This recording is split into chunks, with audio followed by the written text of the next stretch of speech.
두 양강 대선 후보들의 지지율이 초접전 양상을 거듭하고 있는 가운데 더불어민주당과 국민의힘이 동시에 내부 갈등을 노출하면서 당내 통합이 공통 과제로 떠올랐습니다. 이 시각 정치권 이슈 이강윤 정치평론가, 윤기찬 국민의힘 법률위 부위원장과 함께 짚어봅니다. 안녕하십니까? 안녕하세요. 대담에 앞서 여론조사가 나왔기 때문에 여론조사부터 살펴보겠습니다. 48일 남은 대선 이재명 후보가 34.9%, 윤석열 후보가 36.1%를 나타내면서 오차범위 접전을 벌이고 있습니다. 정의당 심상정 후보는 3.9%, 안철수 후보는 13.5%를 기록하면서 두 자릿수를 이어가고 있습니다. 이강윤 평론가께 먼저 질문 드리죠. 네. 접전 양상이 계속되고 있네요. 예. 갤럽 가장 최근에 나온 조사인데요. 35대 이재명 35, 윤석열 36, 소수점 뺐습니다. 안철수 13.5, 심상정 후보는 4%가 조금 안 되고요. 이재명 후보 아마 뒤에서도 얘기가 나올 것으로 짐작은 됩니다만 34에서 38, 9 정도 딱 갇혀 있고, 네. 윤석열 후보는 진폭이 좀 크게 움직이다가 최근 들어서 하락세 물론 멈추었고 지금 이 정도 선에서 역시 움직이고 있습니다. 세 후보가 비슷하게 이번 한 주는 지나고 있는 것으로 보입니다. 몇 가지 변수는 있겠지만 크게 그리고 기민하게 반응은 안 하고 있는데요. 각 당의 고민이 깊어지는 것 같고 지금 35, 36, 13.5 합치고 나면 부동층 아직 정하지 못한 분들이 한 14, 5% 정도 되는 것으로 네. 나오거든요. ARS에서는 대개 그 숫자가 10%가량 되고요. 현재는 결집할 만한 표들은 대개 다 결집이 된 것 같다. 그리고 20대 일부와 계속적으로 중도 지역에 있었던 분들이 아직 마음을 굳히지 않고 있는 거 아닌가. 이거는 아마 투표 한 3주일 전까지도 비슷한 흐름은 갈 것 같아요. 네. 이 여론조사가 큰 돌발적인 뭐가 없다는 전제하에는 상당 부분 한 열흘 이상은 유지될 것으로 조심스럽게 예측을 합니다. 예. 이제 지난 주말이었죠. 이 윤석열 후보의 부인 김건희 씨의 녹취록이 있고 나서의 여론조사였기 때문에 당내에선 이런 분위기를 좀 어떻게 보고 있을까요? 저 여론조사 결과를 보면은 사실은 다자구도에서도 지금 윤석열 후보가 1위로 올라간 것이거든요. 물론 오차범위 내지만 그리고 윤석열 후보와 안철수 후보 그러니까 지지층 일부 겹친다고 보는 두 후보가 동시에 올랐어요. 네. 또한 정권 교체를 원하는 지지율에 두 분 합을 해도 좀 모자라요. 그렇다면 두 후보는 앞으로 더 오를 여력이 남아 있다라고 볼 수 있는 것이고 결국은 인위적인 단일화 과정을 거치지 않고도 윤석열 후보가 이길 수 있는 토대가 어느 정도 형성되기 시작했다. 저는 이렇게 보여서 나중에 투표 결과로 국민께서 이 인위적인 단일화 말고 투표로 단일화를 추진할 수도 있는 여건이 형성되지 않았나 그런 의미가 좀 있다고 생각을 합니다. 네. 비슷한 질문 한 번 더 드리겠습니다. 김건희 씨의 녹취록이 나왔는데도 불구하고 크게 하락하지 않은 모습을 보였다. 예. 어떻게 해석을 해야 될까요? 그게 MBC에서 첫 공표된 게 지난 일요일 밤이었으니까요. 나흘 지났고 조금 전에 자막으로 시청자분들께 보여드린 갤럽은 MBC 방송이 다 반영이 됐다고 봐야겠죠. 그렇죠. 그게 우려하는 또는 다들 그랬잖아요. 굉장히 긴장하면서 본방 사수니 이런 말들이 나왔는데 우려했던 또는 기대했던 것에 비해서는 큰 거 한 방이 없었다. 실은 이런 말 나오는 것 자체가 참 비참한 얘기인데요. 어쨌거나 그 여파인지 크게 출렁이지는 않았거든요. 네. 그것을 국민의힘에서는 안도할 수 일단은 안도할 수 있겠죠. 만약에 우려했던 대로 무슨 대형 폭탄이 터졌고 그게 민심에 굉장히 충격을 줘서 중도 지역에 있는 분들뿐만 아니라 전통적인 국힘 지지자들도 일부 이탈이 있었다면 여론조사에 잡혔을 겁니다. 그 정도의 큰 변화는. 근데 없었다는 얘기는 글쎄 조금 논란의 여지는 있겠지만 좀 더 두고 볼까? 앞으로 또 한두 군데서 더 계속 한다 그러죠. 법원에서도 계속 가처분 이렇게 나오고 있고요. 글쎄요. 이게 뉴스에 민감하게 반응하지 않는 층이 분명히 있는 건 사실입니다. 그리고 그것은 보건대 중도층에서는 판단을 한참 미루거나 온갖 변수들을 다 고려한 후에 마지막에 결심할 수도 있는 거고요. 다만 여론조사는 투표 결과와는 명확히 다르다는 점을 꼭 이 지점에는 말씀을 드리고자 하는데 일단 기권, 투표 안 할 분들도 여론조사에는 응하실 수 있습니다. 실제 투표에는 아예 참여하지 않는 분들의 의견도 잡힌다는 거니까 꼭 등치시킬 수는 없고요. 다만 여지껏 관행적으로 그동안의 패턴을 분석해 보면 이를테면 A 후보가 지금 40%쯤을 기록하고 있다면 실제 득표에서는 43 내지 4%를 얻는 것으로 보는 게 지금 여론 지지율 획득보다는 조금 플러스 알파가 있다는 점은 감안을 하시는 게 좋을 것 같습니다. 다만 이번에는 굉장히 변수가 마지막까지 치열할 것 같고 현재도 딱 붙어있는 박빙이어서 누구 우세를 말할 수 없기 때문에 제가 네. 플러스 3% 정도의 알파를 줄 필요 있다는 말씀은 그냥 예전에 그런 누계가 있다는 경향으로만 말씀드리겠습니다. 알겠습니다. 여러 가지 뭐 변수가 있다. 그 가장 큰 변수 중에 하나가 TV 토론이 될 것 같습니다. TV 토론에서 지금 뭐 30일 얘기가 나왔었는데 진전된 사항은 있습니까? 뭐 두 양당이 합의를 했어요. 그래서 1화는 이제 31일 날 하는 것을 1화로 하고 2화는 30일 날 시간대는 7시에서 10시까지입니다. 네. 다만 이것이 이제 양당 간의 합의고 방송국에서 또 받아줘야 되거든요. 그래서 방송국에 받아주면 1화이 확정이 되는 거고 그다음에 방송국에서 30일이 가능하다면 2화이 확정이 되는 거고 둘 다 안 된다 그러면 27일로 다시 하는 것으로 예. 그 정도로 합의가 이루어진 것으로 알고 있습니다. 네. 아무래도 어떤 주제를 가지고 서로 공수를 할 것이냐라는 고민을 할 텐데 윤석열 후보 측은 아무래도 대장동 의혹을 가장 집중적으로 공격할 가능성이 높다고 보이는데 어떻습니까? 그 대장동 의혹에 대해서는 사실은 이제 국민적 의혹이 집중된 거기 때문에 당연히 그 사안이 올라올 거고 모든 정책이 다 도마에 오를 거라고 생각을 합니다. 네. 그러니까 이재명 후보의 경우에는 정책을 설명하는 능력은 저도 뛰어나다고 생각을 합니다. 그런데 그 정책을 집행할 의지나 그 정책이 지속될 것인가에 대한 사실 국민적 의혹이 없지 않아 있거든요. 여기에 대해서 윤 후보가 어느 정도 공세적 입장을 나올 것이고 네. 이재명 후보는 정책의 내용에 대해서 이제 윤 후보에 대해서 공세적 입장으로 나올 가능성이 크죠. 다만 국민적 시각에서 볼 때는 토론의 태도 또는 말씀드린 대로 그 정책에 대해서 과연 그 각 후보가 어느 정도 집행 의지가 있고 구현 의지가 있고 그 능력이 있을지에 대한 그 평을 아마 여론조사로 반영하지 않을까 저는 그렇게 생각하고 있습니다. 이재명 후보는 어떤 전략으로 나올까요? 네, 윤 의원께서 말씀하신 거 대부분 동의하고요. 그런데 저는 TV 토론 볼 때마다 느끼는 건데 특히 이번에 이루어지게 된다면 법원에 뭐 문제 없이 이루어지게 된다면 두 사람이 하는 거니까 당연히 관심 주목도도 높고 빅 이벤트가 될 건 확실한데 서로를 이기려고 하는 게 오히려 마이너스가 아닐까 싶어요. TV 토론이 우리보다 굉장히 먼저 도입됐고 정치에 활발하게 활용되고 그거에 대한 논문과 여론조사도 많이 이루어지고 있는 미국에서 보면 네. 사람들은 태도를 굉장히 중요시한다고 합니다. 말투와 태도.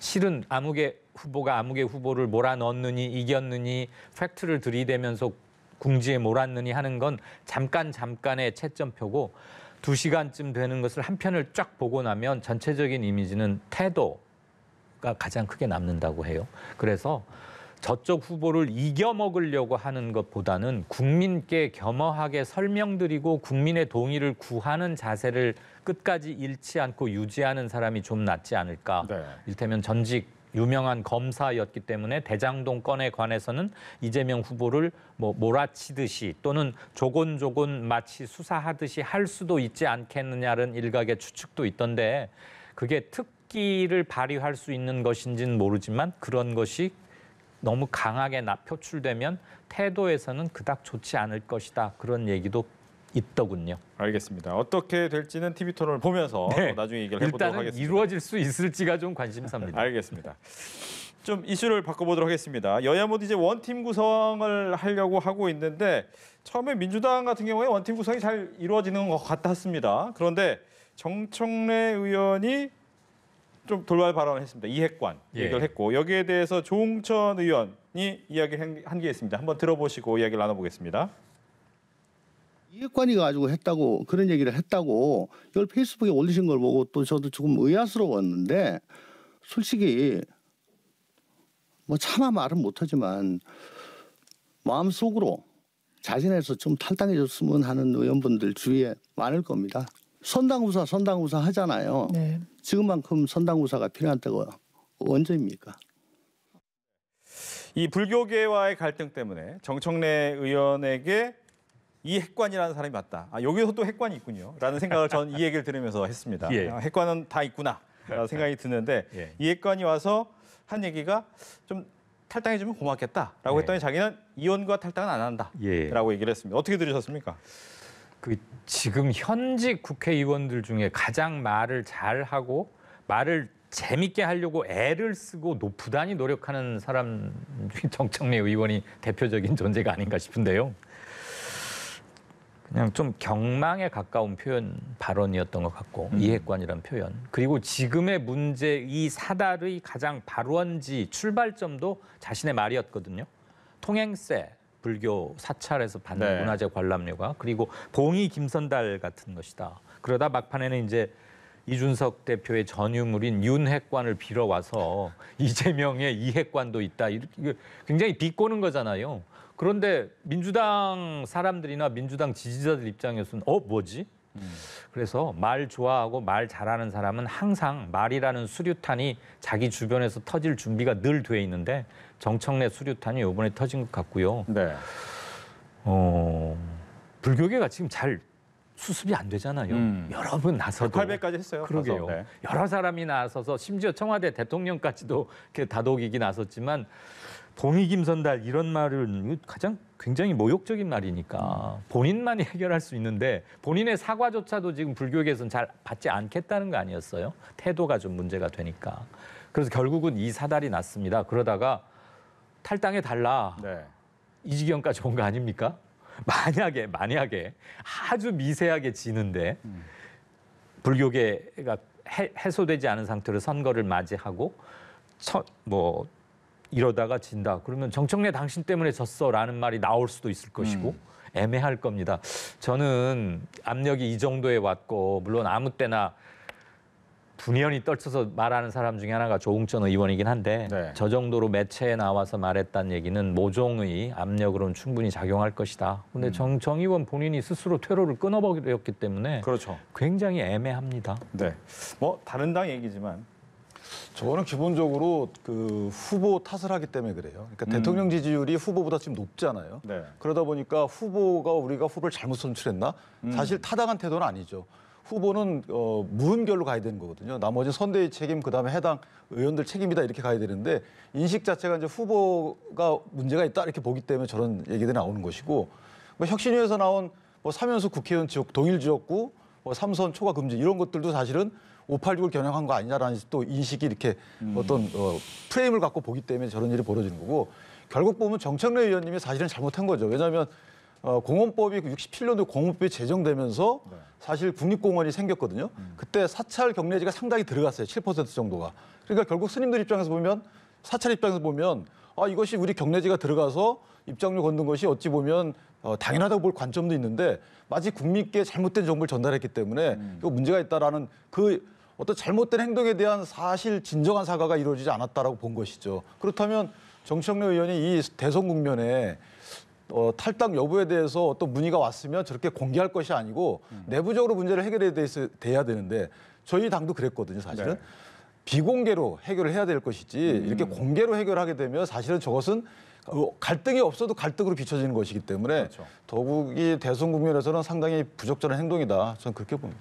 한 가지만 더 질문을 드리면 이 사안을 보면서 현근택 대변인이 음모론을 얘기를 했습니다. 예. 그러다 보니까 이게 이재명계, 이른바 이재명계 사람들과 문재인 대통령계, 문재인계와의 갈등 아니냐라는 얘기가 나오는데 이런 게 있을까요?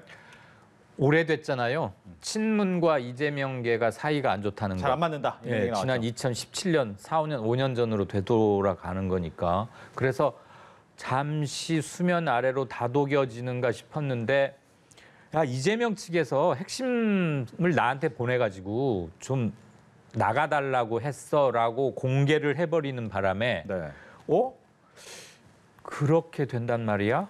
그러면서 다시 해묵은 친문 이재명, 친 이재명 사이에 암으로 가던 게 다시 붉어졌는데 그 촉매 또는 교량 역할을 했던 게 현근택 선대위 대변인의 글이었어요. 아까 네. 낮에 어떤 방송을 오면서 여기 오면서 들으니까 자기 계정의 일부 뭐 도용 그런 얘기도 하면서 자기 그 잘못 전달됐다는 식의 해명은 하던데 그 해명은 뭐 별개의 문제고 이렇게 됨으로써 친문과 이재명 사이에 앙금 해소되지 않은 앙금이 있는 것 아닌가. 그리고 거기에는 이낙연 그것도 있지 않습니까? 네, 일부에서는 경선도 했죠. 네. 아직도 후보 잘못 뽑았다. 그리고 탈당하고서 뭐 윤석열에게로 가겠다. 이런 것까지 당원 게시판에는 올라오고 하는 마당이니까 네. 큰 포션은 아닙니다만 지금 모든 상황이 그렇게 오해받기에 충분하게 돌아가는 것 같습니다. 결국은 소통의 문제고요.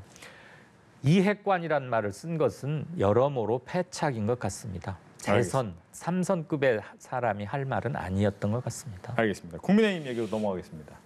윤석열 후보 입장에서는 홍준표 의원과의 원팀이 필요하다라고 생각하고 있는 것 같습니다. 어제 전격적으로 만났다라고 들었는데 분위기가 좀 어땠습니까?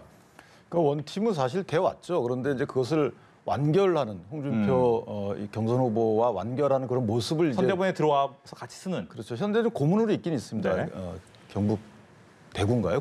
고문으로 계시고 다만 이제 중앙 선대본부에 이제 고문으로 위촉을 하게 되면 명실상부 외관상 보면은 어떤 뭐 완팀 성사됐다 이렇게 볼 수 있는 것인데 다만 이제 이 회동 과정에서 그 주고받은 내용들이 이제 국민적 시각에서 볼 때 또는 당원들이 볼 때는 저런 일들이 벌어지게 되면 과연 이것이 그 요즘 청년 세대의 공정 그런 어떤 그 인식에 네. 비춰볼 때 선거에 어떤 영향을 끼칠 것인지에 대한 우려가 좀 나오는 이런 언급들이 있었죠. 공천 관련된 내용으로. 이제 공천은 사실은 어떤 추천을 할 수는 있습니다만은 문제로 보이는 것은 사실은 서울 공천에 대해서는 러닝 후보의 개념도 있을 수 있거든요. 사실 그렇죠. 대선과 함께하는. 그렇죠. 특정 후보가 어떤 윤석열 후보가 갖지 못한 지지층에 대한 호소력을 갖고 있어서 그분과 런닝메이트를 할 수는 있어요. 그런데 이제 대구 같은 데는 사실은 일반적으로 국민의힘 입장에서 보면 상당히 유리한 지역구이기 때문에 대구 지역의 전략공천 이런 언급이 나왔다는 부분은 조금 국민들이 의아할 부분이 있을 수 있죠. 네. 어떻게 보셨습니까? 그 국정 운영 능력이 결국은 공천권 나 좀 달라. 그 말이었나 싶어서요. 네. 야, 이거는 지금 시험이 48일 남은 거 아니에요? 권영세 본부장님 이 부분을 좀 강하게 얘기했어요. 예, 아주 네. 세게 받았더군요. 오늘 아침에 보니까 구태다.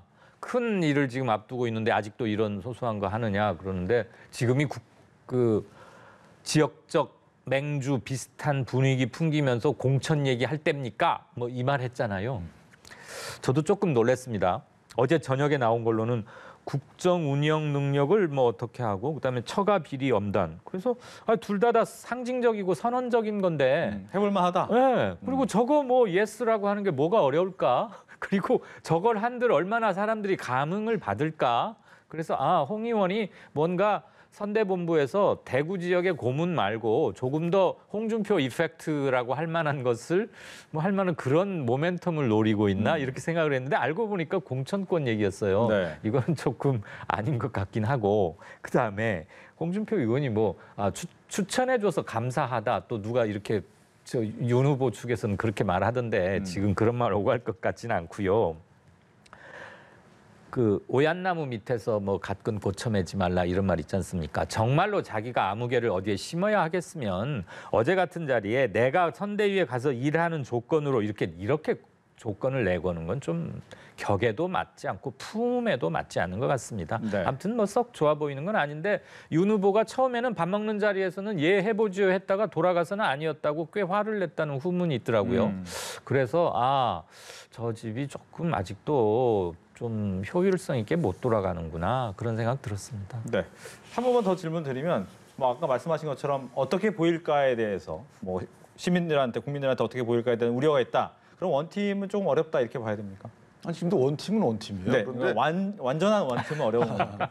왜냐하면 사실은 이제 홍준표 후보 경선 후보의 경우에 제가 이야기에는 사실 예전부터 윤석열 후보를 도와주고 싶었고 도와주고 있었는데 사실은 이제 일정 부분 청년층이 윤석열 후보와 약간 안 맞는 부분이 없지 않아 있었단 말이죠. 일시적으로. 네. 홍 의원과 완전한 원팀이 될 수 있는지. 완전한 원팀이라는 것은 이제 홍 의원에 대한 지지세를 온전히 윤 후보한테 전해주는 것이 완전한 원팀이거든요. 그러니까 아마 홍 후보 입장에서도 그 방법하고 시기를 좀 봤을 거예요. 그래서 지금 이 시기를 선택해서 그렇게 외관상적 보여주기 어떤 행위를 한 것이 아닌가라는 생각을 하고 있습니다. 네. 또 하나 이슈도 있기 때문에 빠르게 진행해 보겠습니다. 아무래도 이 건진법사를 둘러싼 무속 논란이 있는데 여기에 대해서 이제 이준석 대표가 한마디를 했습니다. 여기에 대한 얘기 듣고 계속 이야기 나눠보겠습니다. 건진법사라는 분에 대해 가지고 그 여러 억측이 있지만은 제가 정확히 확인한 바로는 네. 그 캠프에 합류하게 된 계기가 예. 그 후보자나 후보자 배우자의 추천이 아니라 다른 핵심 관계자 의원의 추천이었던 것을 제가 확인했습니다. 여기서 보면 이제 핵심 관계자의 추천이었지. 여기도 또 핵심 관계자 나오네요. 핵심 예. 관계자의 추천이었지. 김건희 씨의 소개가 아니다라는 것이 이제 당의 입장이 되겠죠. 그러니까 뭐 각종 직업별로 사실은 많은 조직에서 추천이 들어옵니다. 사실 추천을 하고 그 추천된 그분에 대해서는 후보자가 모르는 경우도 있고요. 심지어는 선대위 고위 관계자들도 모르는 경우도 있어요. 그래서 어떤 경위로 추천이 됐는지는 정확히 확인은 안 됐지만 어쨌든 후보와 그 배우자는 추천이 안 됐다는 것이 당의 공식 입장으로 그렇게 알고 있습니다. 네.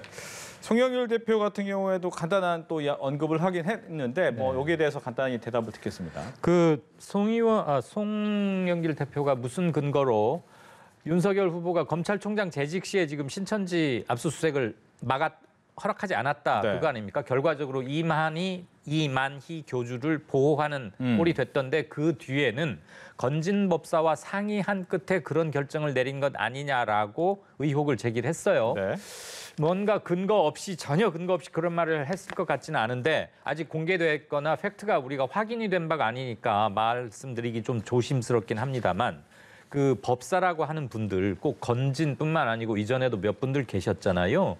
그분들이 윤석열 후보 부부와 무슨 인연이 있어서 온 거건 또는 이준석 대표가 보호하는 듯이 그게 아니고 뭐 윤핵관 몇몇 핵심 의원의 추천으로 왔든지 간에 국민들께서는 도사나 무속 이런 분들이 이렇게 생활 속에 깊숙이 들어와 있지는 않은 것 같은데 국민들 생활에는 왜 유독 그런 분들이 선대위 운영 이런 거에 자꾸 거명이 될까? 그것만 가지고 조금 의아해하실 분들은 계실 것 같습니다. 아무튼 저 논란은 계속 뿌려치지가 않을 것 같아요. 대장동 논란처럼.